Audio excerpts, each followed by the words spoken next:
I've never heard a story like this in my life. The story of drug trafficking, bribery, kidnapping, and even murder, which earned you the nickname of America's Dirtiest Cop. And I want to know everything. Okay, but let's just be clear. If you choose to have a conversation with me about this, you're going to hear things that you won't like. Jesus. Let me just say this. Being a New York cop was the greatest job in the world, but it's not built for somebody to come in and be the knight in shining armor.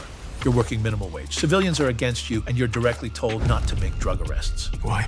Oh, because they got a budget to manage. And the average amount of overtime for one crack arrest was 18 hours. So that leads to the streets becoming unwieldy. So what happens is a guy like me who's entrepreneurial spirit shows up and says, there's a way to control this. I can't arrest them, so I tax them.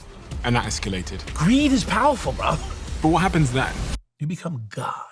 I was making more than the President of the United States by protecting one of the largest drug trafficking organizations in New York. But I was losing control, and I became the face of New York City's corruption problem. People wanted me dead. And then in 1992, you were arrested and you admitted to hundreds of crimes. But what about your family at this point? You know, that was tough. They're really special people. Mike, we spoke to your parents. Do you want to see what they said?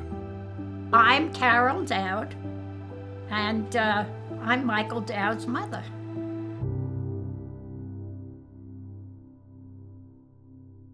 This has always blown my mind a little bit. 53% of you that listen to this show regularly haven't yet subscribed to the show. So could I ask you for a favor before we start? If you like the show and you like what we do here and you want to support us, the free, simple way that you can do just that is by hitting the subscribe button.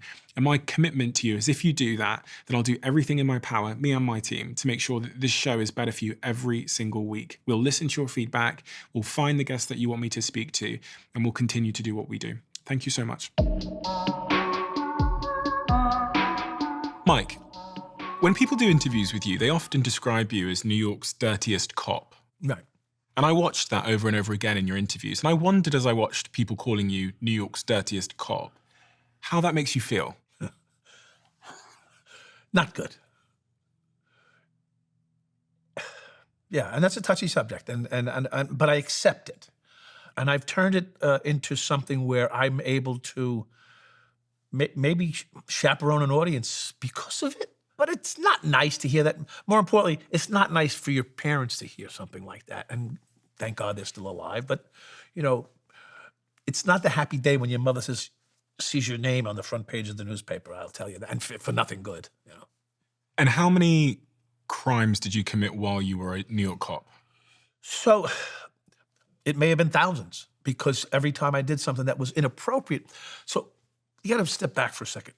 Every time a police officer puts on his badge and swears that oath and takes the job on, he's basically taking a risk on everything he does that can end him up in jail. Everything. And that's really a very difficult position to be in. Everything you do legitimately can end you up being sanctioned or arrested. Mm-hmm. So I would suggest basically anything I did or any interaction I did could have been considered with some kind of criminal intent. And still on the top line, just painting the picture here, before we get into the detail, what are the variety of crimes that you committed as a New York police officer? So every time you take something from somebody, money, cash, drugs, personal property, let's say, it's basically a robbery, because you have a gun on your hip and you're using a position of power. So you would start with robbery, extortion, burglary, when you went into someone's home and came out with a product. I mean, I've taken tapes from, back in the day, those VCR tapes, there was a lot of good stuff in some VCR tapes. I mean, we can get a little humorous here, but the reality was, some guy's porn collection might be missing. I mean, these are the things that you ran into. Their cash, their gold coins. Whatever was, when someone's dead, it's really hard for them to complain about what's missing. So, and it's ironic, it's stupid, and it's debauchery at the same time. So you cross all the lines of decorum when you do something like that. Did you steal someone's porn collection? Maybe. Really? It could have been. But they were dead. They were dead? They were dead. They couldn't use it anymore. I mean, they were smoking crack, okay? So I'm in the 94th precinct in Brooklyn now, which is Williamsburg, where you say was a lovely place. And it was. It was becoming lovely when we would. They started opening up some studios. we got a call for a dead on arrival. Someone was murdered. So we show up, and the guy's sitting in his couch with a knife in his side. I mean, you walk into this home, and there's a guy on his couch like this, sitting there with a hole in his side, with the knife still in it. He's bled out. And the place looked like there was a party that didn't stop. So while there, I'm sitting around waiting for the boss to show up and the squad to show up, the detective squad to show up. And I'm looking around, rummaging a little bit, looking for the evidence of the crime scene. And sure enough, I hit the button on the VCR, and there's a porn. They got the porn on the fucking TV. So I'm saying, okay, he's dead. There's crack. Evidence of, there was no crack there, by the way. It was all gone. No one leaves crack behind. The cigarette smokes were, the ashes were piled out of the ashtrays, and there's beer bottles everywhere. So it's July. It's 100 degrees, and this apartment has no air conditioning in it. So what does any self-respecting 20-something-year-old man want at this point? Not the porn, per se, but the beer, right? So I'm looking around. Every beer bottle's empty.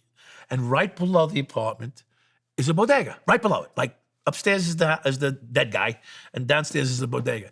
So we go downstairs, and we tell the guy, listen, we're going to be upstairs for a couple hours. He hands us a 6-pack of Coors Light. You can't make the story up. We walk in, me and my partner, Tom, and in comes the detective. We each have a beer. We're sitting there bullshitting, waiting for the boss to show up. Boss walks in. She looks around. She goes, I want every beer bottle in here printed. She says, and in the refrigerator. Now, I just put the fucking 6-pack in the refrigerator when she walked in. So I'm going, now, picture this. They know I'm corrupt, okay? But they can't prove it. I'm on what you would call secret probation, even though I'm not on probation. They're watching me like a hawk. Mm. Now, I got a detective who's looking at me like, we just had a beer. Our fucking fingerprints are inside the refrigerator. And he's scared. I'm not. I mean, I'm going to take a hit, I guess, right? So I go, Sarge. She goes, what? In that refrigerator, there's a 6-pack of Coors Light. And my fingerprints are on the bottles in the refrigerator. She looks at me, she goes, of course it's you. She goes, of all the people in this fucking police department, it would be your fingerprints inside the refrigerator on a Coors Light bottle at a homicide scene. And there's only 4 homicides in this precinct this year, and you've been on 3 of them. You've been at the scene of 3 of them. So I go, yeah, it doesn't look too good, does it, son? She goes, I'm going to go downstairs. I'm going to go to my car, and I'm going to make a phone call, whatever I got to do. She said, get rid of that, and don't do it again. Did you steal the porn collection? Yes. It was already in the car. It was already in the car? I already had it. I mean, that's what he had. A knife in his belly and a porn collection. And you didn't steal the knife? No, I couldn't. It was evidence. But you put his porn collection in your car? Yeah. Wow. And you do originally train to become an accountant and drop out because of a woman, right? Yes. And you wanted to follow her. So you end up joining the police academy in 1982, 21 years old. Right. And when you joined the police academy, did you do it because you wanted to be a police officer? And because you wanted to serve and defend? No, that's not why I joined. Why did you join? Because I wanted a job. Because you wanted a job. And so when you stood there and took that oath, right? Did you mean it? No. I mean, I guess. So the answer to if you say no, I mean that means that you have no concern or care. So it was an immature yes. So you take that oath, you don't really mean it. I'm embarrassed if I say I want to be truthful because I don't like to lie. I felt pride when I said it. Is that? Mm-hmm. So I felt full of pride when I said it. And as part of your training to become a police officer, you do some integrity training. Yes. Some like ethics training to make sure that police officers are like straight and narrow and understand So ethics. one of the things that I would suggest on that statement or that whole genre is it wasn't necessarily, we weren't necessarily trained on integrity or ethics. We were trained on this is what would happen to you if. Don't take $5 from a motorist or $50 from a motorist because that will lead to one, you being arrested and being all over the news, and then all the cops are going to hate you. Like, it was never really explained to you as a student in the academy, the depth of the lack of integrity and what you're actually affecting. Okay. But like the fundamental issue if we don't trust law enforcement and the downstream consequences. Thanks for saying it that way. Yes, because it destroys the very fabric of what people trust in law enforcement, because when you need help, you got to call somebody, and the person that shows up has to be trustworthy. Now, I would argue, because I robbed money from drug dealers and even their drugs, you can still trust me, right? That's what I would argue. Because if you're not doing those things, essentially, you're safe with me, and I will give you the best police service that you ever asked for, and probably go above and beyond to help you. There was some kind of comment made at the end of your training by an internal affairs academy instructor, which basically said to be successful as a cop, don't follow these rules, the ethics rules that you were just given. So yes, so that wasn't the internal affairs officer that said that. That would be your academy instructor. Okay. Yeah. So ironic, he said to me, us in the academy class, if you live by the rules that these guys espouse, internal affairs, you'll never make a successful cop. Just cover your ass. That was his words. Just cover your ass. What do they mean by that? Always have a reason, always have an excuse? Basically, you hit it on the head. Like, so, and have, if you have a partner, be on the same page. So let's say something was handled inappropriately. Maybe there was some excessive force used, which I'm not fond of and nor am I in favor of. But there may be times where you might have given a guy an extra elbow. It happens. You know, you're mad, you spit in my face, I put the cuffs on you, I give you a shot. Do you hit the door on the way in? Sometimes. So as long as your partner and you have the story straight, you can pretty much, without these cameras today, get away with most things that are not unreasonable. And the police all kind of agree that they won't snitch on each other. That's the general rule. And it's called, I read this term, the blue wall of silence. Yes, right. So let's just be clear. The first person that's going to snitch on you is going to be a cop, okay? However, more chances than not, they try not to. And that's just the facts. Because what cop wants to go out on patrol knowing that if something goes down and it goes a little sideways from where it's supposed to go, let's say you and I were working together and you just told on me last week and now someone's pummeling you to death in the street, I have a chance to help you, or I can call for backup and wait, you know? So you don't want that relationship with me, right? I mean, we're trying to get home tonight. Yeah. So it really puts people in a very precarious position. Because you need those other cops for your own personal survival. So, correct. So you don't want to be snitching on other cops. Yeah. It's, you know, I mean, it's really not built, that position in this society is not built for somebody to come in and be the knight in shining armor and say, listen, Officer Dowd, that was not appropriate. I'm going to have to report you right now.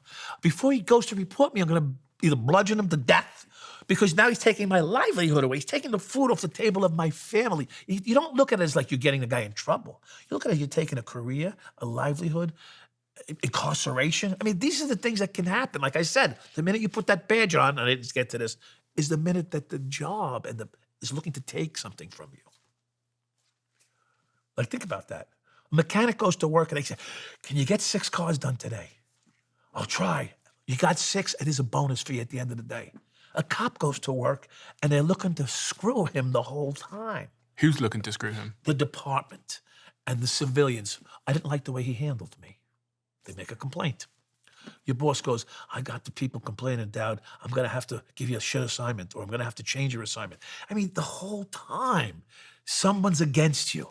They're trying to find some kind of chink in your armor, something you did wrong. Yeah, and it's really to cover their ass. Back to the beginning. It's a very, very difficult position. A fireman goes to work. You know what they do? They save lives. They put out fires. They eat a good meal. They have a great gym. No one's in there going, they have rules, decorum, but no one's going, we're looking to take you for this. We're looking to stripe you for that. The civilians aren't walking into a firehouse and going, I didn't like the way that truck backed out. And the siren blasted and hurt my ears. They're going, yay, they're going to save someone's life. A cop shows up on the scene. He's going to give me a ticket. He's going to arrest my husband. My husband beat me and he doesn't believe me. I mean, it's such a grating position to be in. When we're thinking about the factors, the environmental factors that led you to make the decisions that you made, one of the big factors that I was looking into at the time was there was obviously this crack epidemic, but then it also seemed like the police at the time didn't actually want you to arrest people. Yes, that's correct. I saw some crazy stat, which I'm sure you'll be able to account for me, but in the sort of decade that you were a police officer, you didn't do that many arrests. No. How many? 43. You did what? 43 arrests. You did 43 arrests in how many years? Well, I mean, total 10 years, but yeah. So not all of that was patrol, but yeah. So it doesn't matter. I mean, I can make 43 arrests in a month, okay, if I really wanted to. If you weren't corrupt at that time, how many arrests do you think you probably should have made in those 10 years based on the crimes that you observed? 500. Okay, so about 90% of the things you should have arrested someone for, you didn't, roughly. Correct. Okay, and why weren't you making more arrests? You couldn't keep the police on patrol if they were making arrests. They were clogging up the system. The system would get so jammed up. The average amount of overtime for one crack arrest was 18 hours. You would be paid for that? Paid time and a half. Okay, so then the department has to pay you more money if you do an arrest. And then process the arrest. And they all get processed through the correction system. And they all get processed through the court system. I mean, you're talking 150,000 arrests a year in Brooklyn alone. That's a lot of numbers if you just keep cranking at it. And everybody's getting 18 hours overtime per arrest. And who's paying for all these arrests at the end of the day? Well, the city. The The people. city's paying. So the city don't want you to be arresting people? Oh, because they got a budget to manage. Were you ever directly told to stop arresting Yes. people? Yeah. How's this? You really didn't make a dent on it, and now there's 2 men off patrol. And then your next assignment was the desk. You're making arrests, causing a problem. Yeah. The city's paying for it. There's less police available, and the robberies, the murders, and the rapes in those communities were extremely high.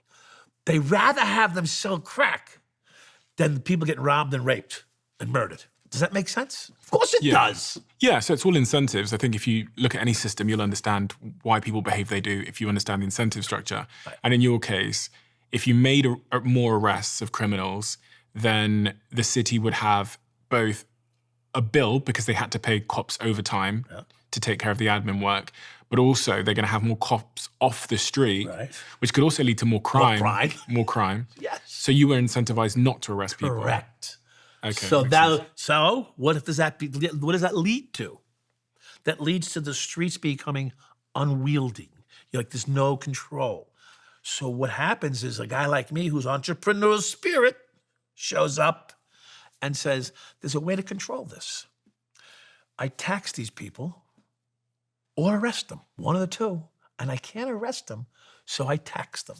And let's talk about that first experience of you taxing the first person, which I think was in 1983.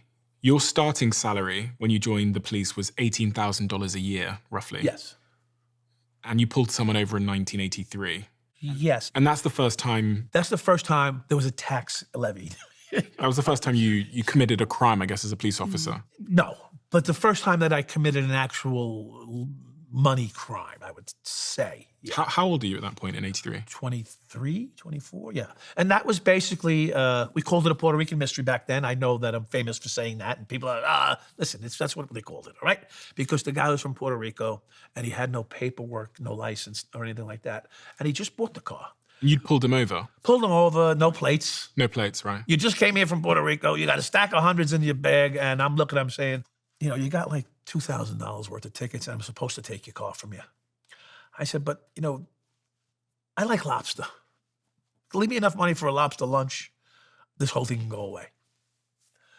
So the kid was quick on his feet. He left a couple $100 under my briefcase on the back seat. He got out, and I said, I don't want to ever see you again, unless you got some more lobster lunch money later. Of course, I didn't say that. And of course, I left that scene with the money, and I was very uncomfortable because it was the first time I actually solicited something like that. But it was sort of it's almost like I won something. As a cop, one of the things we saw in movies back then is cops getting like sexual favors because they're cops. Yeah. Did that happen? I would say it was available, and I've took some advantage of it. But there was some. Yeah, there was some. I mean, that's like you're driving by in a police car, and a girl says hello, and you go and you go fuck her. I mean, is that like a benefit of the job, or is that your promiscuity? Did you ever do that while working? Yes, that's my biggest sin in the world. I got laid while working in the car. Yes. Wow. It's not just in movies. The lights and siren only went off once. Really? That was from the blowjob. It wasn't from the girl's ass hit the fucking buzzer. I'm like, what the fuck? The big back. It's 3 a.m. You hit the buzzer. I'm in the back of a courtyard of a 9-story building. Your boss, your sergeant, around that time, did he know that you were doing things like this? Not then. No. But shortly thereafter, there would be a situation where my sergeant, it was a murder scene, dead kid, 20-year-old, shot in the head, and there was a marijuana spot.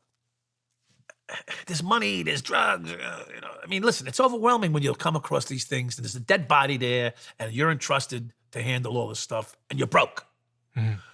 And so I took a little thin stack of hundreds and put it in my pocket. Turned out it was like $600.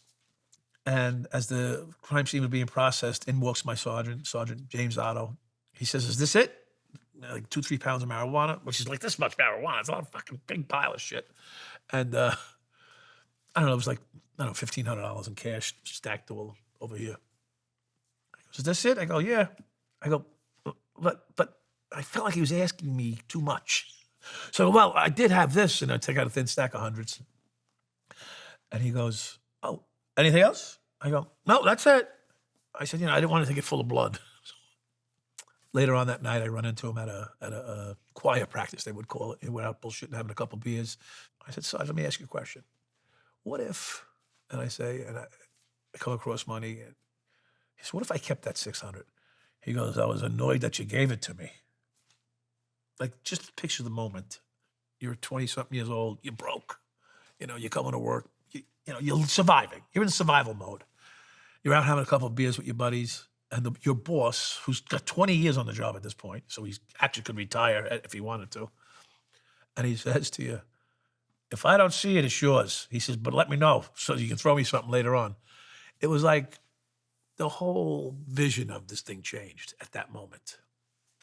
It's basically saying, if you get there, it's yours. Take what you can before I get there, because I don't want to witness it, because I don't want to have to witness it. Mm-hmm. Was he taking money? Well, he'd say no, but clearly he was indicating that it's good, just don't let me see it. When you reflect on that scene that you arrived at, you said there was a 20-year-old man that was dead. Yeah. Did seeing those scenes ever bother you? Initially, my first DOA was my first day. Guy jumped off a building and landed on his head. That bothered me because the family showed up. It was horrific. And I got to hold the family back and don't touch him because it could be a murder. We don't know. We don't know why he's dead. It's a crime scene, essentially. I began to see people shot, stabbed. You have a total disconnect, like really quickly. The first shooting I was at was doing a midnight shift, and the guys were doing a burglary of a car. They were stealing tires and had tire irons. And I said, "Hey, we should stop these guys." And my buddy Sal's like, "Nah," my partner, "Nah, let them go. It's late." Someone flags us down. "Hey, this guy's trying to steal tires off a car." So now I said, "Look, we got civilians complaining about the same people that we should have just tossed." Turn around, go back about 2 or 3 blocks, guy's dead in the street. And I see a tire iron. So I said to the people, were they carrying a jack or a tire iron? And they go, "Yeah." And they point over to the street where the tire iron was for taking the wheels off a car. This guy could have shot us. Like he's dead. It could have been us. Or if we did toss this guy, he could not be dead. So when you come that close to death itself, your survival instincts give you an ability to disconnect fairly quickly from those types of scenes. Did you ever show up to a scene where you saw someone dead or dying and feel sad? Yes.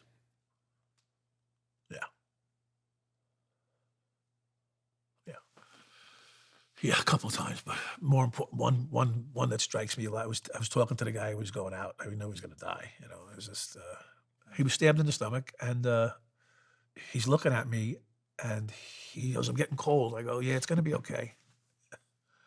He says, "I'm getting cold, officer." I said, "Oh, you're going to be okay. We're going to get you to the hospital."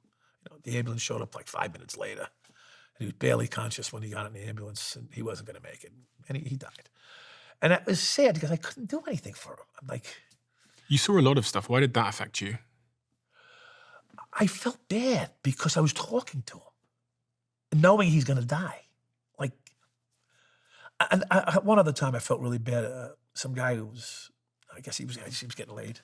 You know, young guy, big, heavy set, strong, powerful black guy. His wife is like, I looked at her. She goes, I'm like, I could tell it was a sexual thing. They had sex, and the fucking guy was like 35 years old. And he was either dead or dying. He had a heart attack. And I wanted to give him CPR. But it would have been my first actual CPR case, you know. And the 2 cops I was working with go, "No, don't worry about it. Go get the ambulance." Don't worry about it. Yeah, he's going to be okay. Don't worry about it. Go get the ambulance. And I'm like, shouldn't we do CPR? No. You go outside. I was the kid. I was the rookie. And these 2 old-timers were like, "Don't worry about it. It's going to be all right. Go outside and direct the ambulance in." Like 2 minutes later, the ambulance showed up. They started CPR on the guy, and he died. To not render aid when you think you can make a difference, that hurts. Why did they tell you not to render aid to him? I don't know. I don't know why. They didn't tell me why, you know. And it was very disheartening because I think I could have helped save the guy. But what am I going to do? Wrestle with these guys? And, you know, they go get they're in charge. Senior cop on the scene is in charge. At some point, you started actually dealing drugs. Yeah. How did you start getting into drugs? When was that eureka moment that you realized that you could sell drugs? My partner at the time took some home out of the blue. And he came back and handed me a couple $100 one day. I said, "What's that for?" He goes, "That shit we've been throwing out is cocaine. We ain't throwing it out no more. I got somebody that wants it." So he's bringing me cash. I was like, okay, well, it ain't that bad. I mean, you know, for me, it was like, I didn't see it. I didn't do it. So I was okay with it. And then it becomes like anything else. It softens the blow for the next step. And eventually I would lead to me just whatever dope I found, I would take. And if I couldn't find it, I'd see one of the drug dealers and say, "Give me something," or "Give me something for discount." I mean, you become a market maker at that point. Did you stop buying it to sell it from these drug At dealers? some points, I started buying it, yeah. How bad did it get with the drug dealing when you were a cop? Because it almost sounds like you've, at this point, given up being a cop, enforcing the law. So it's a dichotomy, right? Because I put the uniform on, I go to work. And if you are not in the drug business, you're going to get a good police officer. From my perspective, you may never say that, you may never agree with it, but if you had a car accident and you needed a police officer to take the report, bring you to a hospital, I would do all the arrangements, do the best I could. If you had gotten robbed, I would do the report, I'd take you to a hospital if you were injured. You know, whatever I needed, I responded like a proper police officer. But if you were in the drug business, you were mine. You were mine. Simple. I mean, how else can I say it? What do you mean by you were mine?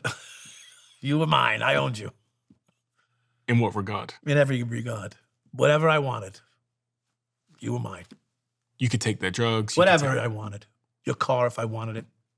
Did you ever take someone's car? I didn't have to. A guy gave me one.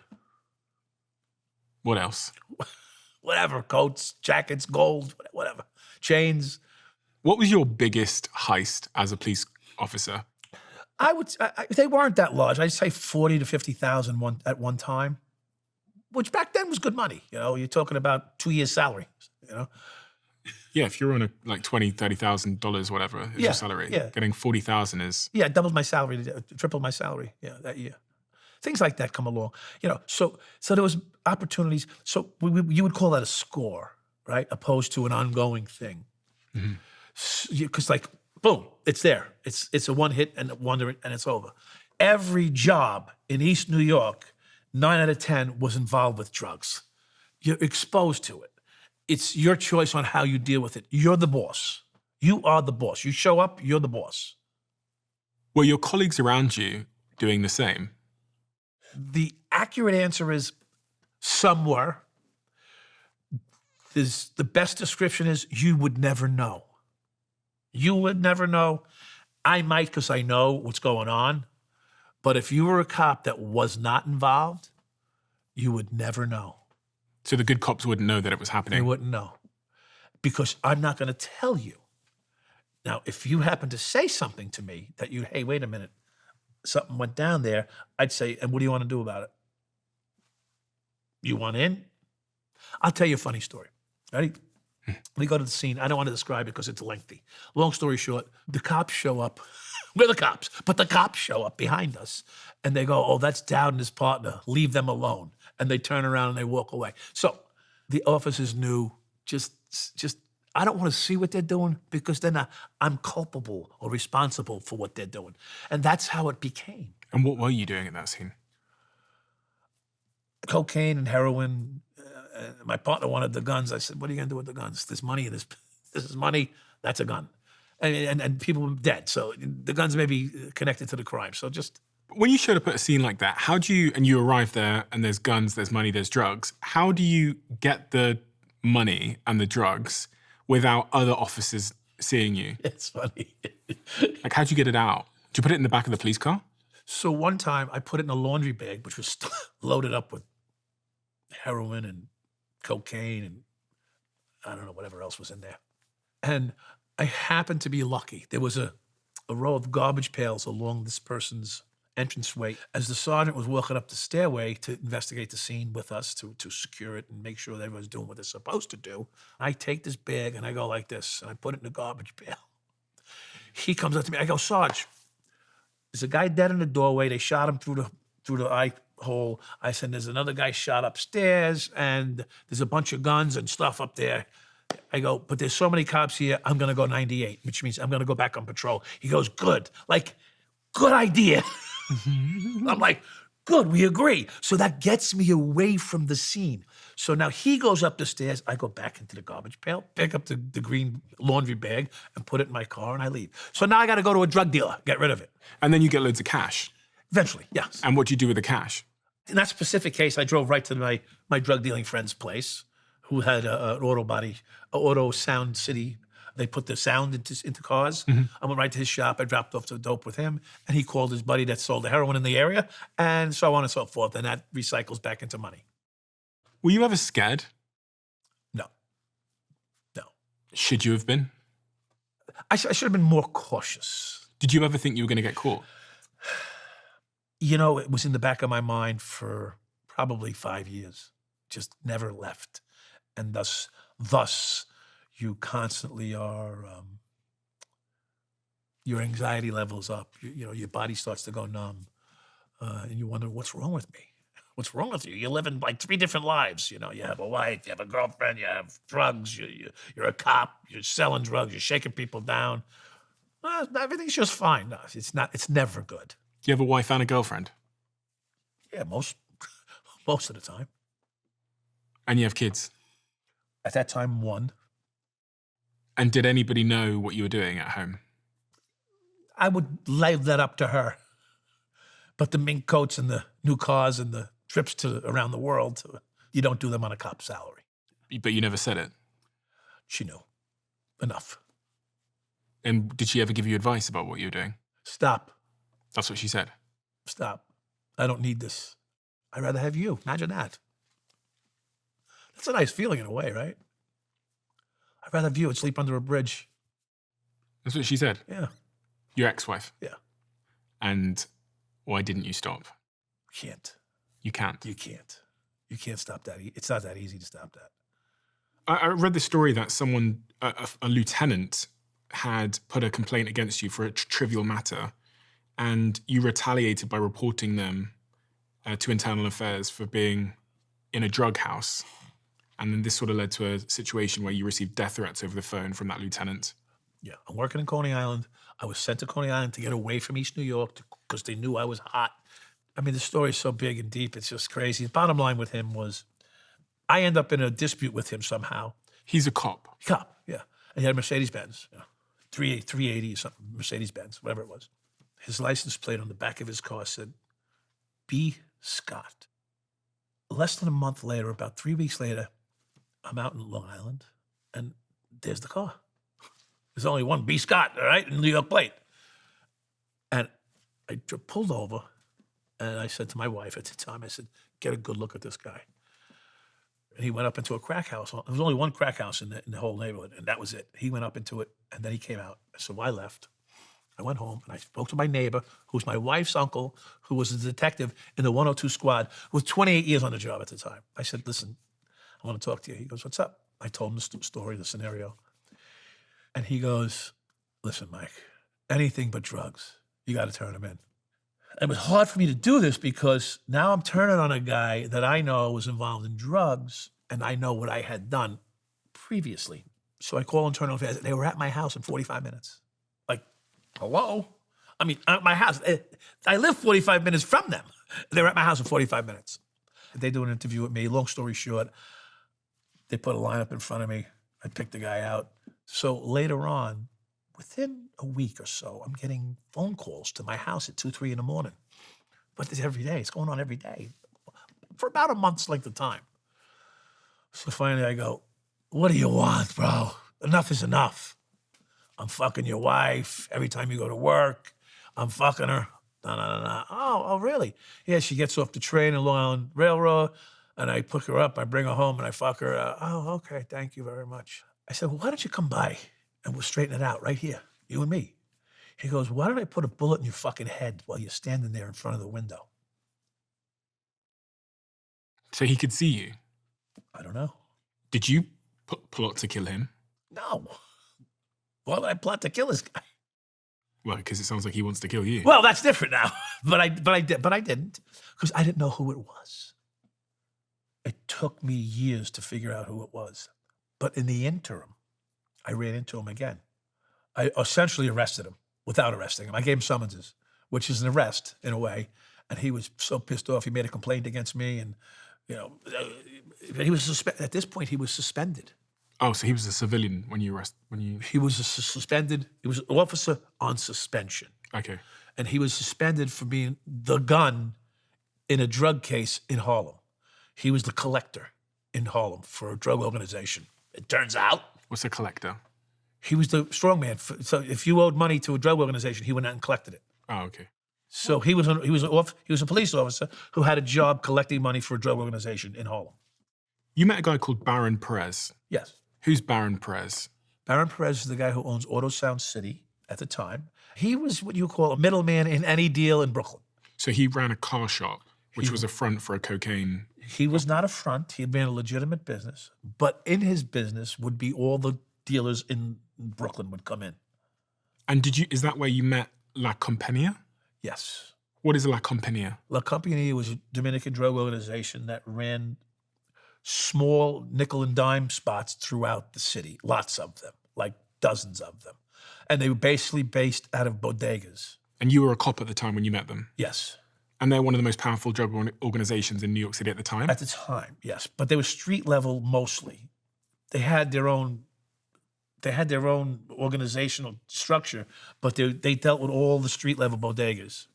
And at the time, you're getting paid $600 a week as a cop. No, every 2 weeks. Every 2 weeks as a cop. So you're making $300 a week as a cop. Right. And this drug gang offer you how much money to protect They didn't them? offer me anything. I told them if they wanted protection, it was $8,000 a week. And what did they say when you said that? We'll pay it. So they paid you $8,000 a week, this drug gang? For the first week. And then they were shorted me $700. What does shorted mean? Short. They were short $700. Okay. So they paid me $7,300 instead of $8,000. So I told them I need the rest of the money. The deal is a deal. And they said, we're not paying you. But we're done. So then I threatened them and I shut their business down. I parked police cars in front of their business for a week and they put a hit on me. What does it mean when someone puts a hit on you as a police officer? What does that mean? They suggest to anybody that is willing to shoot and kill this cop, they'll pay them. And how do you find out that this drug gang have put a hit on you? Well, because Baron Perez knows everybody in the city, in the drug business, because he does their cars. He said, there's a hit on you. He said, by La Compañía. I said, okay. I went out that same day. I saw his car. I never met the guy in my life, but I knew his car, La Compañía, the boss. I pulled him over. He didn't know who I was. I told him, license, registration. I just threw the papers back in his lap. I said, you can put a hit on me? He turned as white as that pen, because now I'm standing over him, and he's sitting down in a little tiny Renault. He's looking up at me. I said, if you want to put a hit on me, why don't we'll clear it up right here.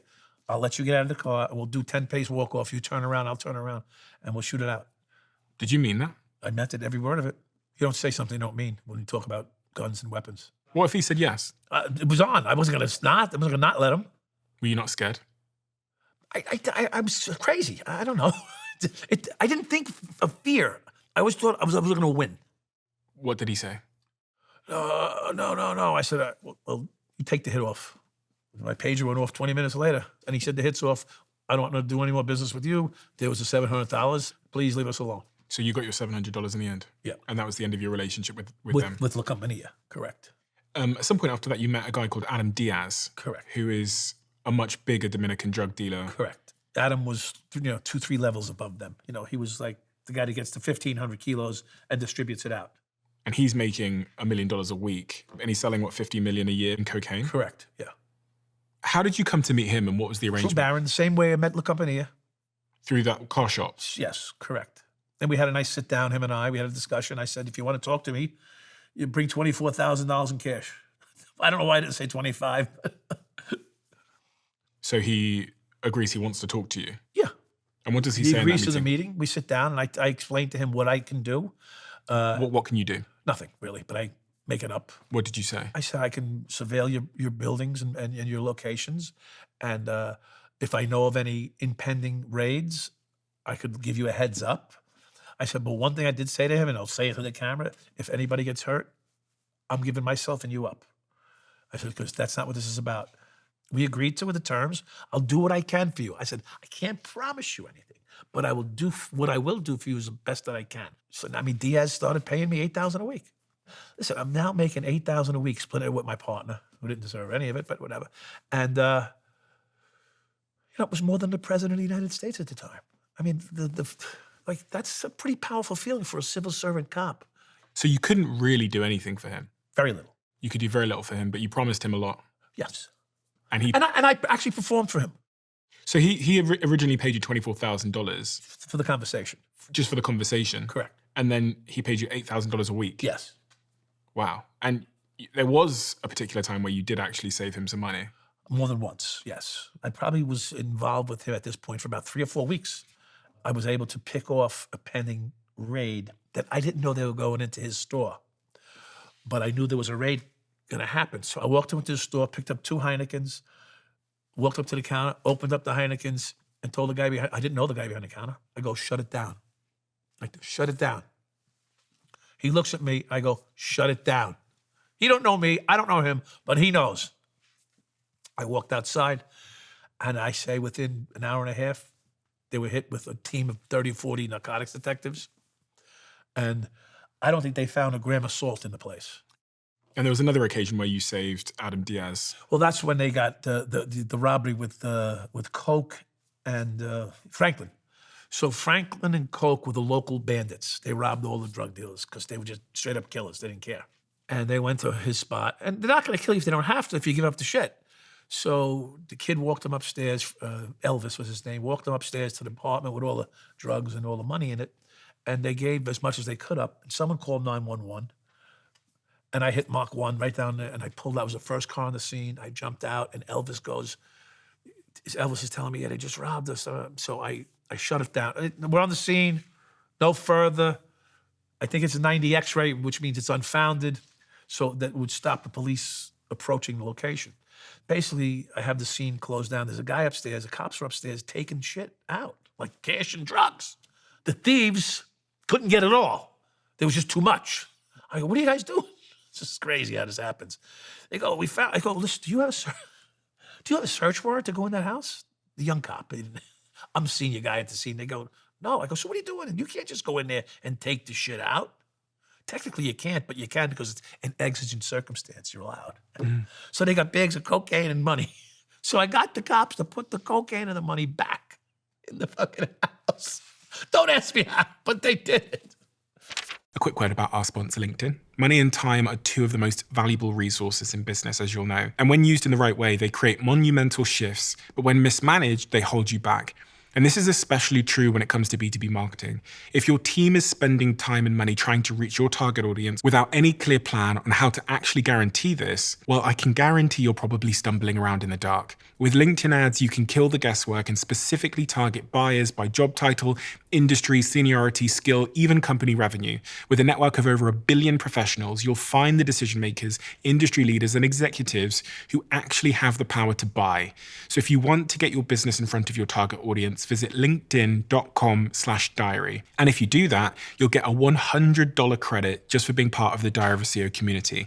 Claim yours right now at linkedin.com/diary. Terms and conditions apply. One of your friends, when you were a cop, was called Officer Venable. And he was shot in the head by associates at La Compañía. And you were the first cop to arrive on the scene of Officer Correct. Venable, who later died in hospital. Correct. And you said that you had a lot of guilt over it. Yes. Well, because it's just the whole thing. I was involved in drugs in East New York, and I was involved in protecting drug organizations. And now a cop that I didn't know was killed. And that doesn't matter that I didn't know him because he's a cop. That's, it's not acceptable. Just the fact that a cop was killed is not acceptable. And now the guilt that I lived with was that I was protecting people that may have either dealt with those people or been associated with those people. Who killed the cop? But they killed a cop. And that's, everything's, what does Tyson say? Everything's, it's all good until someone punches you in the fucking nose. Well, that's like getting punched in the nose. Like, what am I really doing? It was hard to swallow. I mean, and I don't think it, there's no excuse. What's the answer to that? It's not behavior or it's, first of all, in East New York, the cops are the greatest in the fucking world, okay? They dealt with the worst scenarios that mankind can present. And at that point, no cop had ever been killed in East New York. Some have been shot, some have been injured, but no on-duty police officer had been killed ever in East New York to that day. It's almost like I was connected to it. And so it was tough. It was tough on me as a human being, never mind as a cop that was doing wrong.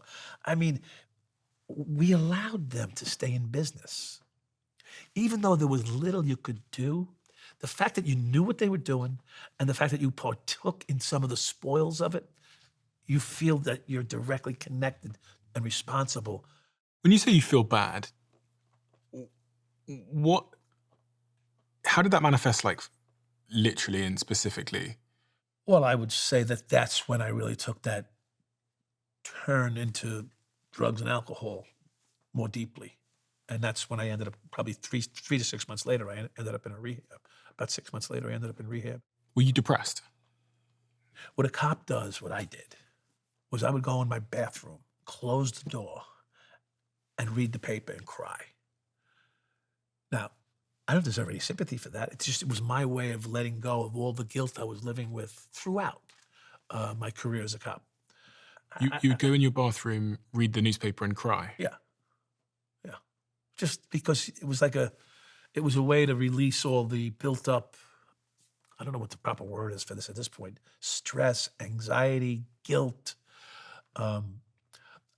Because I knew my internal strife about what I was doing was wrong, I was not able to publicly grieve. I'm really feeling bad right now. What do I do? I robbed drug dealers and I sold some cocaine, and now there's a cop dead as a result of cocaine. Who do I tell that to? It's my own prison. And at this time you were on drugs as well. You were taking Alcohol and drugs at this point, yeah. Also, you were losing your marriage. Correct. I want to be accurate on the reason I went.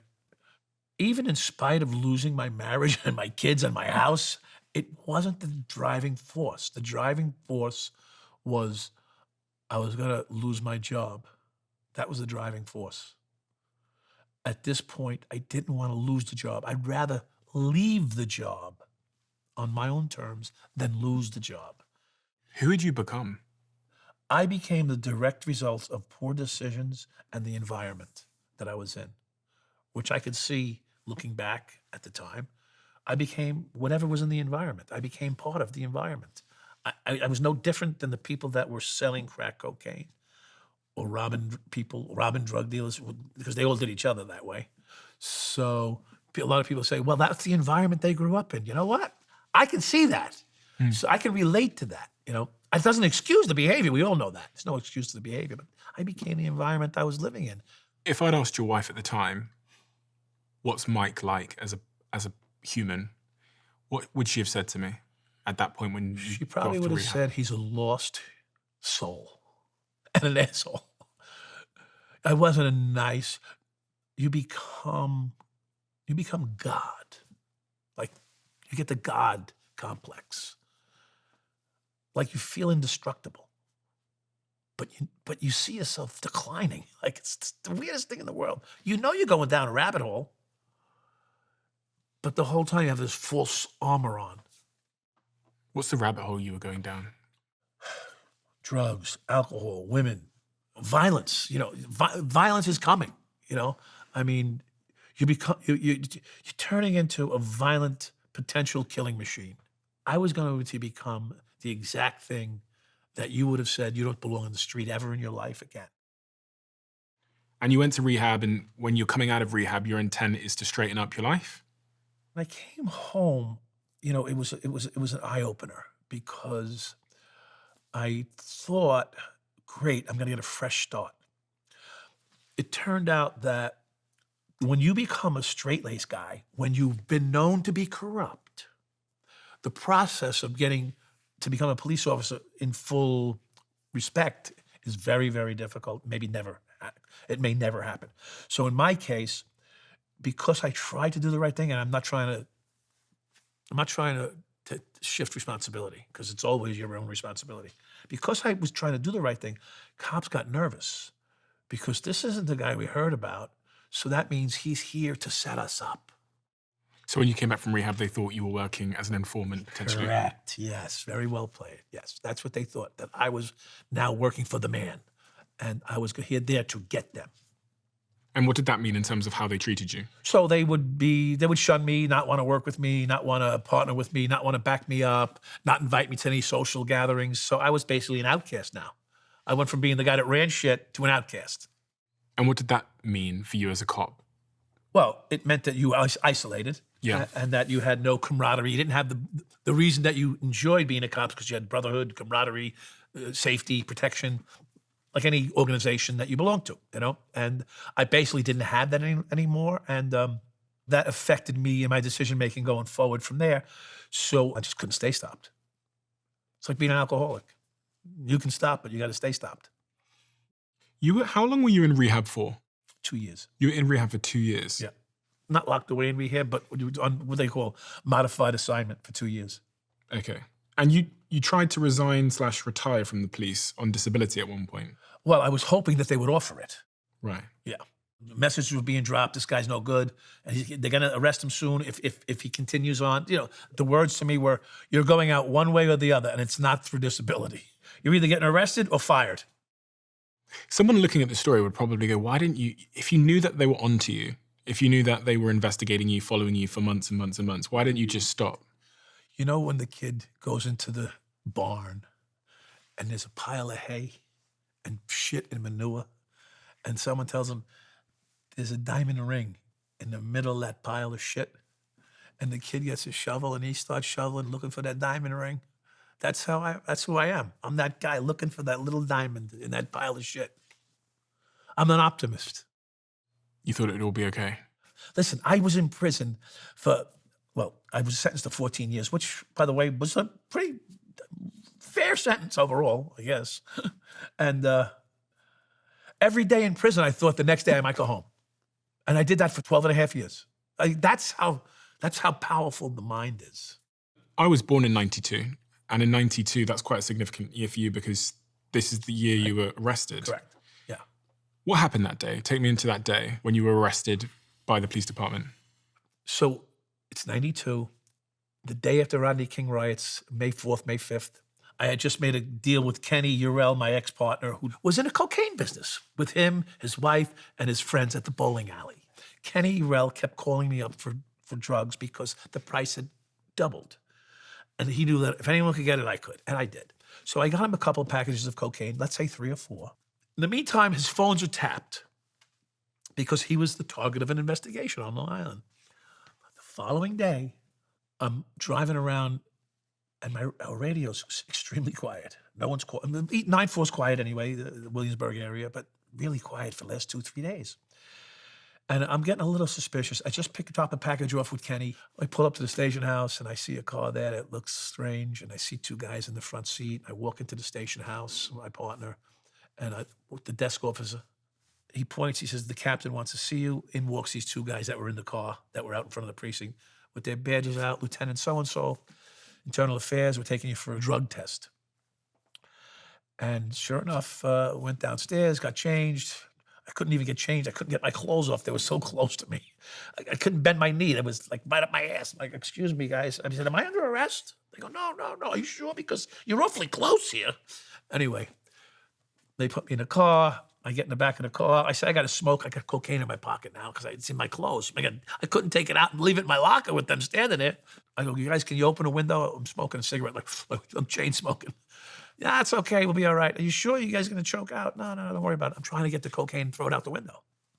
Anyway, they pull up to Left Rack City, and there's probably 60 cops, sergeants, lieutenants, captains, and inspectors, all of them, lined up with their brass on, all in uniform. I'm like, what the fuck is this? For a drug test? A little strange. I get out of the car. I go, I can't dump it here. They're I can't even dump the coke. So I get upstairs to 16th floor, and there's the lieutenant who's been waiting for me for years. He goes, Dowd, how are you? I go, good, sir. How are you? He goes, good. He hands me the cup to go take a piss. I had just done a bump and a vodka, so I knew I was hit. I turn around and in walks my mother's cousin from Suffolk County Police Department and says, Mr. Dowd, you're under arrest for conspiracy to distribute narcotics. So did you think you were going to jail for the rest of your life at that point? I didn't even think a week. I didn't think a day. I think I'm gonna make bail. I'm gonna beat the charge. That's how I'm thinking. How did it feel when you got arrested? It was the biggest moment of relief. You know, you asked about life-changing, lowest points.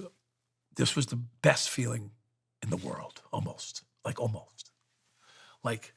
I was like, finally, it's over. It's finally over. I can go on with my life somehow. I didn't know it would take almost 15 years, well, even more when you think about probation and all that other shit. You were relieved? When I was going to work every day, I was going to work with anxiety and fear. I no longer had to have that fear. It was gone. Of course, I didn't know what I would be facing. I figured this would work out. Like, that's how I thought. You know, when you say you're going to work with anxiety and fear, earlier on you said you weren't scared of being arrested. I wasn't scared of being arrested. I was afraid of ruining my life. Okay. And living a double life, I'm lying to my wife, I'm lying to my family, I'm lying to the department, I'm lying to myself, I'm lying to my young child, 2 children at this point. Everything's a lie. So there's anxiety and fear in that. The fear of arrest really never entered my mind. It's funny when you describe being arrested and you reference it almost like it was your moment of freedom. I still do today, yeah. It was the best thing that ever happened to me. If I could capsulize, put that in a bottle, the peace I had at that moment, I could probably live in that peace my entire life and wish for that peace. The peace that comes over you when that pressure comes off your life, because I no longer have to live a lie. Obviously, most people can't relate because they've never been in such a situation where they've been like arrested. But I think to some degree, people can relate with the feeling of living a life that's like inauthentic to them and then something happening which forces them to course correct. Yeah, I mean, some people kill themselves. Yeah. Other people overcome it and become the better version of themselves. Either they make lemonade out of the lemons or they go on to become ruinous. So, and I told you, I'm looking for that diamond in that pile of shit. So to me, it was freedom. How old's your child now? Your son? I have two. My oldest son is, he'll be turning 40. And my younger son is 33 or 4. So what advice, based on your experience in that moment, would you give to your kids about living an authentic life and lying? So and you'll know this from life itself, it's easier to tell the truth in the end than it is to lie, because you have to remember the lies every day and live with the pressure of being uncovered.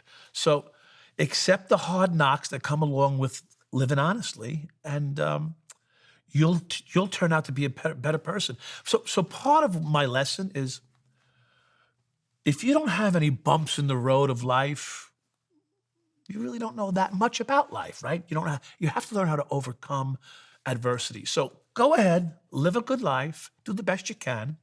And if there comes a point where you want to, let's say, experiment with something or take risks, just accept the consequences. If you're going to stick up a bank, there's going to be consequences, maybe. Mm. And if there isn't any consequences, it's going to haunt you. There will eventually be a consequence. There's always a consequence. Everything has a cost. I think about that just in day-to-day interactions, that it's like, it's easier to have the difficult conversation now versus avoiding it, and then it becomes an even more difficult situation. Yeah. You're logical. People that live in fear of consequences, they don't think of that. They think of the immediate consequences, immediate gratification.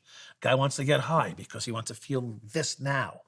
But he doesn't realize that later on, that cost, the consequence to that, job, career, freedom, future, relationships, all the damage that one incident can cause. But if you own up to something immediately and accept the responsibility for it, people have a choice then. Mm-hmm. You know who I am. You can either interact with me or not. But I don't have to have a false front on when I speak with you or interact with you. That must be quite a challenge still for you today, because you now go on podcasts, you interview, talk about what happened in your life, and there's a lot of things that you did that are hard to say, but you're also battling with this new reality of being honest about everything. Yes. So it's not hard for me to say anymore, because if you choose to have a conversation with me about those things, you're going to hear things that you may or may not like, but you chose to be in this conversation. You, your audience, people that, listen, there's a lot of people that hate me out there, but I know this for a fact. I have people today reaching out to me that have attempted suicide 10, 15 times. Cops that have had the gun in their mouth, and then their son walked in the room, and then I spoke to them the next day. I mean, if I can go down a list of them. So you never know what being honest and fully disclosing the tragedy of life, or the experiences of life, can do for the next person. And so that's really where I'm so happy that I've been able to do that. I have a purpose, and it keeps me connected. Look, once you're a cop, you're sort of always a cop in a way. When there's going to be cops, he's never was a cop, he's a bad guy. Well, you know what? Fuck you. You eventually get released on bail after that first arrest, which I think comes to a lot of people's surprise, because I think some people thought that you were going to be in prison for the rest of your life. Right. But your family put up some assets to get you out on bail. That was a $350,000 bail. Right. It doesn't straighten you up. No. When I get out on bail, I'm clear-headed, but I don't know what to do, because I've never been in this situation. I don't have a job. I have 2 or 3 mortgages to pay. I have a condo on the ocean in Myrtle Beach. I have 3 homes. The tenants stopped paying the rent because they saw I was arrested. Now I'm back in the chase again to try to get my life back together. And then it turns into a whole new scenario comes my way. I'm out on bail. I end up making a plan to go to Nicaragua. I think and become a shrimp fisherman. Wait, let's pause there a second. So you're out on bail and you plan to escape the US. Yes. Which means that you'd be escaping your charges. Correct. But I can't go if I don't pay my family back. I can't leave them homeless. Okay, so when you go out on bail, your family are basically guaranteeing the money. Right. So if you don't return from bail, they got to sell their homes to pay my bail. They've got to get $350,000. Yes. So what you want to do is you want to get $350,000, give it to your family. Correct. So that you can escape the US. Correct. Okay. Yes. And how do you plan to get that $350,000? There's a scenario comes my way. There's a woman that owes this drug organization $500,000 in cash and 10 kilos. All we have to do is go get the money from her and the drugs, and I can pay my family back, and I can leave the country, and Kenny's gonna join me. My partner's back in. But that wasn't the plan. The plan was never to kidnap her. The plan was to go in with some flowers, push her out of the way, take the money and the drugs. But Kenny was working for the federal government right now, wearing a wire. He called me up for the drugs that brought me into his conspiracy, and they made me the kingpin of his conspiracy. How long had you known Kenny? I had known Kenny since 1985, so now it's 1992. So you'd known him a long time. Yeah, 7 years. You'd been friends a long time. Yes. And Kenny intentionally wears a wire. Correct. And pulls you into a conspiracy. Correct. Working with the police. With the federal government, yes. Where they're trying to get you to potentially kidnap this woman, steal her stuff. Correct. And leave the country. So what does that do? It takes me from a low-life drug dealer to a low-life kidnapping murderer guy. So then I'll never go home. You see?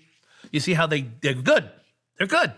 They take you from being a drug dealer who's going to get 15, 20 years to a murderer kidnapper. You took the bait, though. Took the bait. Swallowed it like a pig. So you've left jail. You're out on bail. Right. Kenny starts putting in your head this idea Correct. of potentially kidnapping or stealing from this woman. You don't know he's working for the police. And on the day of this attempted kidnap/robbery, Correct.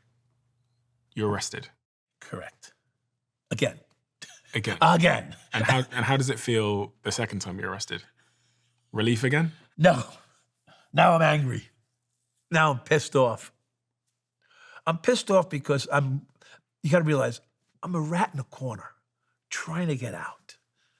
You throw some cheese in front of me, I go and eat the cheese. And then you poison the cheese, which is Kenny bringing the fucking poison pill to me of this kidnapping theory that unfolds. Why did you take the bait there? Why didn't you just, because you talked to me, you said you had relief when you were arrested that first time. Listen, that's the dichotomy of this whole thing. It was the greatest relief of my life. But I jumped back in like a fool. It was, the word fear always comes out first for me. Fear of not being able to provide from now I got a wife and 2 kids. Because I was told I'm getting 25 to life by the state of New York. That'll make anybody consider running. I don't give a fuck who you are. Now you're a police officer in your 30s, 25 to life. All right, so you're getting 25. So maybe 30. So now I'm 30-something years old. If I get out at 60, maybe, if I live through it, I'm looking to go. Bottom line. Now, whatever opportunity comes along, I'm looking to hit on it, whatever I can do. So I'm like that fish, they dangle that bait. Eventually, that fish is going to bite that hook. What happens to the bail? Do your family get to keep their money? Yes, because I got arrested.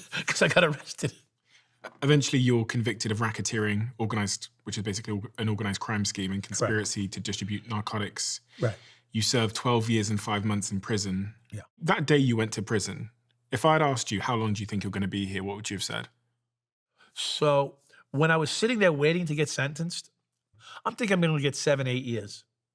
And sure enough, she was firm and gave me what she thought I deserved. Mr. Dowd, that's 168 months.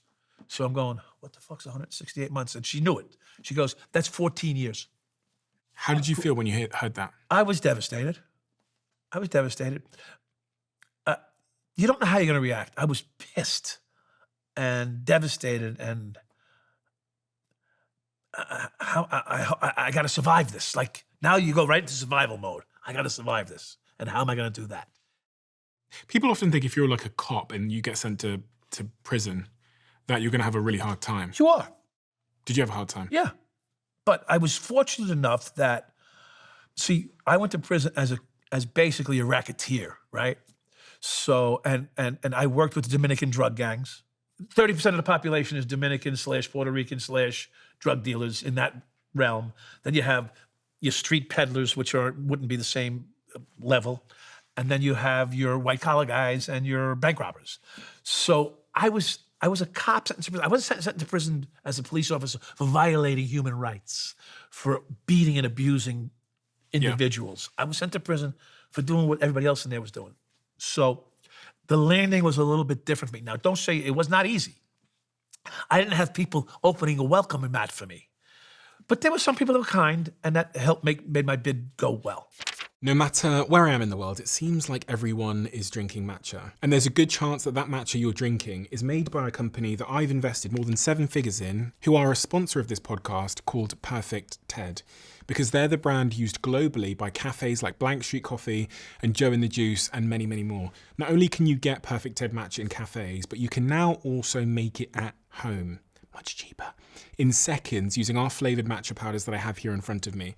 Perfect Ted matcha is ceremonial grade and sourced from Japan. It is smooth, it is naturally sweet, not like those bitter grassy matchas that I tried before Perfect Ted. And if you are one of those people that have told yourself you don't like matcha, it's probably because you haven't tried our Perfect Ted matcha. And you can find Perfect Ted matcha in the UK in Tesco, Sainsbury's, Holland & Barrett and in Waitrose, or Albert Heijn if you're in the Netherlands, and on Amazon in the USA, or get the full range online at perfectted.com, where you can get 40% off your first order with code Stephen40. What about your family at this point? Your mum and dad? Right. Okay. Just watch your head. Yes. Okay. I'm Carol Dowd, and I'm Michael Dowd's mother. Well, I remember being in court. I only went to court once, and that was the day of sentencing. And when they said the amount of days he would be away, it didn't like hit my mind, right? Because it was in days, it wasn't in years, and somebody says that could be 15 years. And we tried to deal with it the best we could. Everything was going smooth in our lives. And then all of a sudden, this hit. When I saw him, I guess my first reaction was, I love him, but I want to just reach in through the bars that between us and say, what did you do this for? Well, I can only imagine the emotions that must go through your head when you find out something like that. Yeah, it's terrible. Believe me, it's terrible, especially when you think you're dealing with something else. You're dealing with a kid who was honest and reliable and smart and good. Absolutely shocked. I was angry, very angry at him. How could you do this? That type of thing. She took 8 months to come see me. 8 months. Yeah. And then she finally came and she didn't want to let me go.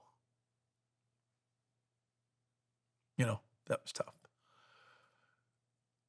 She went to church every day. 12 years.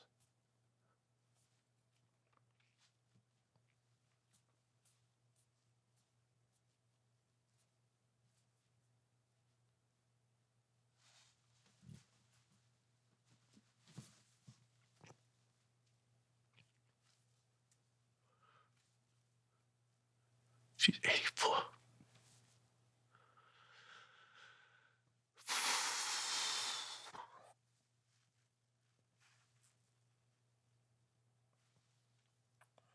That's tough.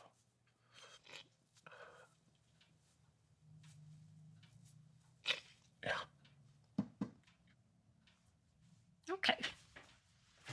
Why do you think that moved him so much? I don't think he ever really sits back and thinks about the other people.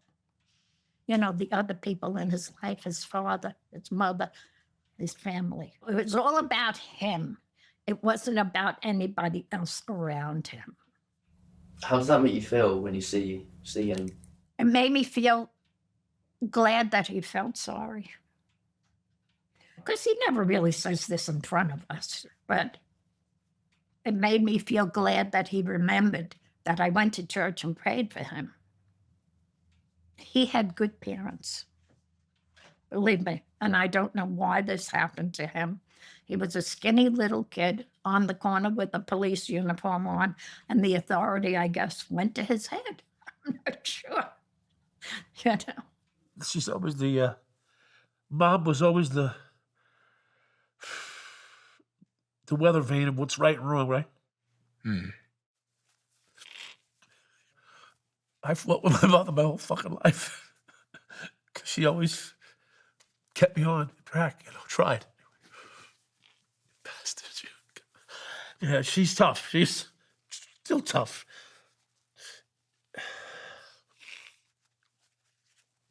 had to fucking get me, you cocksucker. You call me a cocksucker. You fucking prick. No, but it's so interesting to see that that emotion, because it really tells me a lot about the relationship you have with this woman. I don't even know this woman, but I can see the relationship. We fight every fucking day still.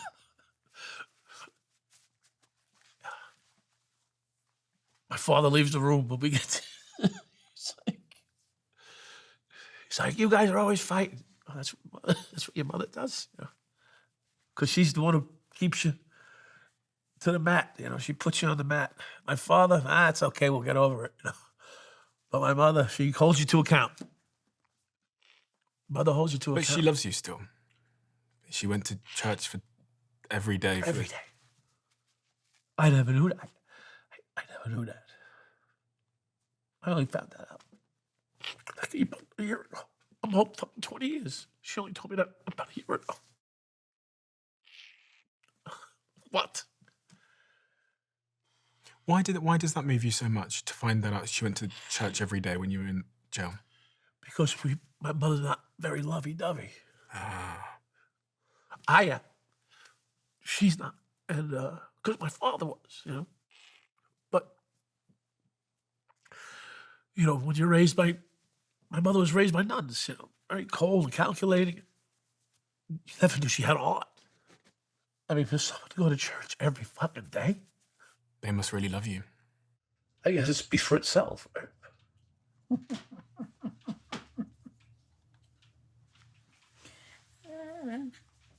You know, I had to have some discipline raising that many children. You have to have discipline. And of course, you kiss them goodnight, you kiss them goodbye, you love them, but showing my love was like making them breakfast. I made them breakfast, you know, so that was kind of a way to show your love, you know. I was here for them all the time, but I was not mushy, you know. And he's right. It was hard for him to understand what I was going through because I never showed my emotions to them. The only emotions they would get is get up in the room and clean it up. Get upstairs, you, and hang those clothes up. You know, so there was always that direction or order. So I was pretty tough. But that's the way I am. I think because of the way I was raised. I didn't have a happy childhood. But that's, you know, that could be a reason why I was tough. But I was tough. Maybe I was too tough. What is that range of emotions you feel about them now in the wake of all of this? That they persevered. They persevered when I didn't think much of their travails that they were going through. I wish I could be them to my kids. When I reflect on it, I'm like, I'm not them. I can never be them. I just can't. But yeah, it's really heavy for me to like that. I don't think anybody asked me that question before because that's really, I mean, I'm 64 years old, bro. My parents are 80s. You know, days on this earth are numbered for all of us, and we don't know when the next one's going to come or not. And with them, I call them almost every day just to see, you know, hear their voice, make sure. Check, you know, everything good? Yeah, okay, good. Is there guilt associated with them in particular? I don't even know what guilt is anymore sometimes. I just think I have compassion for what they've had to deal with. So if you can translate that to guilt, I guess so. But for me, it's more like they're amazing. That's amazing what they did and what they still do. Like, maybe there's a sense of pride and maybe some shame. There's a lot of gratitude there. I am so grateful. Like, that would be the best way to describe. Yeah, because I didn't have that for my parents growing up because I was the one. I was the star. I was going to bring my family someplace. Mm-hmm. And in the end, it came back to the people that I was always told not to be. Like, don't be like Dad, be somebody else. You know, my mother, she came from a broken home. Don't be like your mother, be like somebody else. But these are the perfect people. It all comes back to them, really, if you think about it. Without them, I'd be inside, you know. Because you left jail after 13 odd years. When you were 43 years old, Yeah. you left. Yeah, I'm going to say I was 44, actually, when I stepped out the door. Yeah. So you stepped out the door at 44 years old, Yeah. and you went back home, Yes. right? Yeah. To their house. To their house. Yeah. Yeah. That's, quite the story. I looked out the window and I saw my brother's 2 kids. I didn't know their names. And I'm looking at these 2 kids. Those are my nephews. I don't know. I don't even know who they are. I don't know their names. And then you see the tears flowing. It was 10 times. First shower I took in Freedom. And I didn't know if it was the water or my tears that were cascading over me. That's no exaggeration. I had to rebuild a life from there. But without them, and that shower, without that moment of realizing the loss. See, people don't realize the loss. The loss is from the time you graduated high school and finished 2.5 years of college. You left that. And then there's the next 20 fucking something years of your life, a zero. Is a zero. You come out to zero. You are zero. Like we all measure ourselves by what we've gained over life. I don't have a car. I don't have $1. I don't have any clothes. I have nothing. And now I'm 44 years old. But I had 2 wonderful people. Your mum and your dad. Yeah. Not everybody can get that. Did you want to go back to prison? Yes. When you came out? When I first came home, yeah. Because people talk about being institutionalized where Yeah. prison becomes home and comfort and familiarity. Yeah. Was that the case for you? Yes. When I first came home, I didn't even know how to order a hot dog. Like, I didn't know how. I didn't know how to matriculate for society. That same moment, I came out of the shower and I stood there and I said, what am I going to do with my life? I got to get a job. What's it like to get a job? Forget about getting a job when you come out of prison. That's like almost impossible, just so you know. Like, there's no bullshit. It's almost impossible to get a job when you get home from prison. Now you're a dirty cop. Who the fuck wants to hire a dirty cop? You disparage the public's trust. You robbed drug dealers. You sold drugs. You did cocaine. Oh, but you want to hire me? You didn't know your kids when you came out? I didn't know my kids. How could you? I was gone for 12 and a half years. My son was 6, 5.5. He went to college. My other son was 11 months, and he was going into second year of high school by the time I went to see him. Well, first year of high school. So I didn't know them. So that was a tough situation to walk into. And yeah. You tried to get a job as a handyman thereafter. Eventually, you go on to be approached to make a documentary about your life called Right. The 7-5 documentary, which explains your life in more detail and everything that happened. And the documentary was centering on the Mullen Commission, which was a commission set up in New York by the mayor at the time to assess the extent of corruption Right. in the NYPD. Correct. And before you were arrested, there were 16 complaints that had been made against you in the years to the Internal Affairs Bureau. You didn't provide any names at the Mullen Commission. You said at the time, if I speak before your commission, a lot of cops are going to commit suicide. Yes, that's correct. And during those hearings at that commission, you admitted to hundreds of crimes, but later you said it's probably more like thousands, and you explained the context of that. Correct. And in that commission, you admitted that both police and drug dealers were your employees, and as a result of this commission, 200 officers were arrested for drug trafficking. Correct. So that commission was a huge moment back in 1992 where things really... Yeah, the commission actually took place in 93, but yes, in association to my arrest, yes. And that was 10 years ago, roughly. Yes, so that was 2015, 16? Yeah. If I went back and I spoke to Mike at, let's say, 18 years old, Yeah.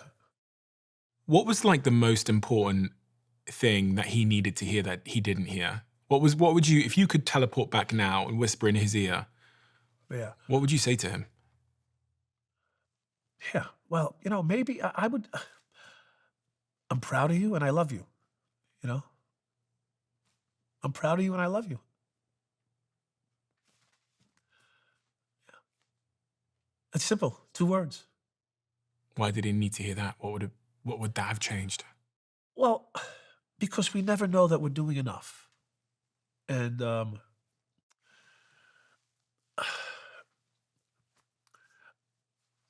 to be full of pride can be damaging. But for others to be proud of you, like you wonder, what did I do that would give you, that gives you a sense of pride on my behalf, let's say. Like, why would you be proud of me? Well, because I like the way you handle people. You go out of your way, you know, which is both showing love and it's a reason for you friends to be proud. I'm proud of Mike. Why? Because he sacrifices of himself for others. Like that's sort of in my nature, I guess, to begin with. Did you feel like anyone was proud of you at that age? Honestly. You know, you're getting back to my mother, okay? You get me back to my mother's stuff. And I've always been seeking my mother's approval for some reason. My dad was always pretty proud of me, you know? And do you think that if someone had said that to you at 18 years old, that they're proud of you, that they loved you, do you think it's likely that you wouldn't have made the decisions you then went on to make? I think, so one time hearing that would do nothing for anybody. But if that's what you felt. To feel that and to be constantly reassured, I think that could make some significant changes in any person. Because as I'm thinking it through, I've always was seeking my mother's approval. I mean, every problem I ever fucking had with a woman, I would always like profess I don't have my mother's approval. Somehow it would come out. I'm disappointing my mother. Mm. And that never had left me. I think now I'm okay. You know, my mom and I are pretty cool. You know, when she told me she was praying for me every day, I'm like, I didn't even think you liked me. Mm. You know? So, yeah. So. Does this corruption still go on in the police department? Yeah. Oh, it's massive. So it's still happening now? It's massive. It's just everything changes, but it's still corruption. And so when I was a corrupt police officer, the corruption was at the lower level because it was a street level corruption. Today, it's all up at the top, and it's plenty of it. It's all about big budgets and money, power. Do you think they'll always Listen, they had the girl bend over and get taken up the ass, excuse me. The police chief did what? Grabbed the lube from his location, bent the girl over the couch and fucked her in the ass. Recently? Yes. And he was paying her for it on overtime. Who was this? This was a sex worker or? This is a fucking lieutenant. Oh, so the chief was having sex with the lieutenant? Yeah, because she needed money to pay her bills. Oh, okay. Okay. He gave her $200,000 in overtime pay. This is what goes on. That's the corruption that goes on today. Do you think there's still drug corruption going on with drugs and drug dealers and stuff like that? Not to the extent that it was. No, but there's always some, it's always, here's how it's today. Corruption is today, hit and miss, scores, opportunity. There's no systematic corruption today. There may be a few, but very few. And when you say scores, you mean cops showing up at somewhere, finding something? Finding something and taking it. Like, that would be the corruption you would run in today more than anything else. In that kind of level of corruption. But systematic corruption of the bureaucracy itself is massive. What was the most how much money you made in a day? You said it was 40,000. 40,000, yeah. And was that the? Yeah, the funny thing is, I could have made 150,000 if Diaz said I should have took the money from the robbery where they left the money behind. He said you should have took that money. At least I know someone would have got it. Yeah. Instead the cops got it. Wow. Yeah. So I mean. Listen, there's 1,000 stories in that city. Every day was it's like being in a movie, but you're actually part of it. Every fucking day, you know? It's just insane. I loved being a police officer. I didn't think that I would. It's the greatest job in the world if you have the support that you need. You can have a wonderful day as a police officer. You can have a horrible day. But in the end, all you really want is love. Don't we all? Mike, we have a closing tradition on this podcast where the last guest leaves a question for the next guest, not knowing who they're leaving it for. And the question that's been left for you is, what is the gift that the universe, life, or God has put you here to share? Well, if you don't mind, I'm going to say it again, and I said it on the Soft White Underbelly.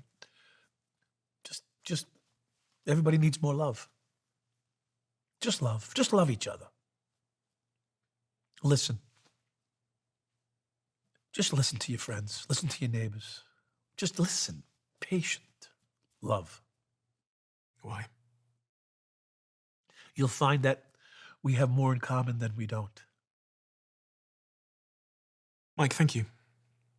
It's been an absolute pleasure speaking to you. And I mean, what an incredible life you have lived. And incredible isn't a very intentional word there, because you're right, it does sound like it's a movie, effectively. It sounds like some of the stories that you've told and the things you've been through are unthinkable, but in the context of the human side of everything you've shared, it also makes sense.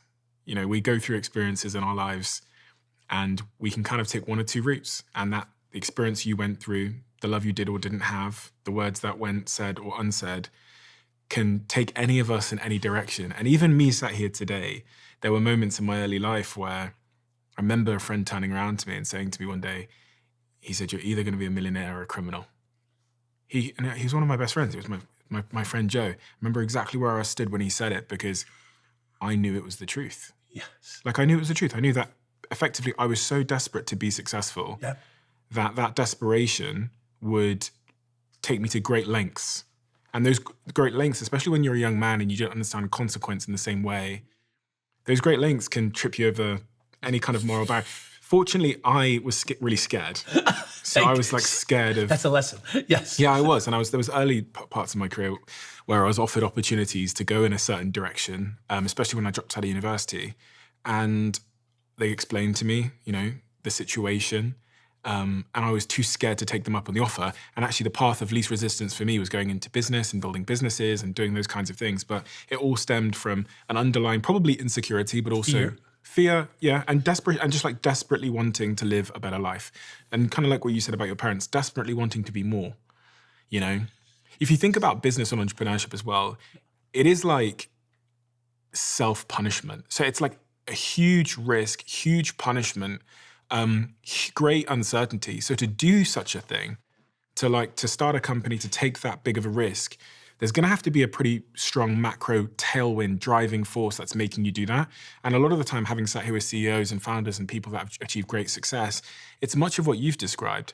It's maybe a parent that didn't love me enough. It's maybe living in your father's footsteps. It's maybe being bullied in school. It's maybe being told you aren't good enough in some way. And that's the escape velocity that propels us into a better or worse life. Yeah. Thank you so much, Mike. I really, really appreciate it. What a journey. We launched these conversation cards and they sold out. And we launched them again and they sold out again. We launched them again and they sold out again. Because people love playing these with colleagues at work, with friends at home, and also with family. And we've also got a big audience that use them as journal prompts. Every single time a guest comes on the diary of a CEO, they leave a question for the next guest in the diary. And I've sat here with some of the most incredible people in the world, and they've left all of these questions in the diary. And I've ranked them from 1 to 3 in terms of the depth. 1 being a starter question, and level 3, if you look on the back here, this is a level 3, becomes a much deeper question that builds even more connection. If you turn the cards over, and you scan that QR code, you can see who answered the card and watch the video of them answering it in real time. So if you would like to get your hands on some of these conversation cards, go to thediary.com or look at the link in the description below.